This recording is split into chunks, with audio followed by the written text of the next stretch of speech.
An American scientist claims that if worse comes to worse, South Korea could make dozens of nuclear warheads within a 5-year period to counter North Korea's nuclear program. Local experts say this scenario is highly unlikely, but could be possible if Seoul feels like it's been run into a corner. For details, we turn to our Kim Hyun.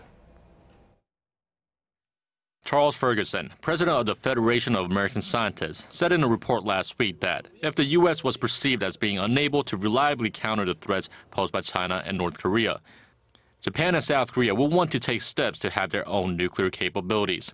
Hypothetically, if North Korea perfects its nuclear weaponry and becomes a clear threat to the South, and if the U.S. doesn't provide a nuclear umbrella on the peninsula, Seoul would have no choice but to develop its own nuclear program.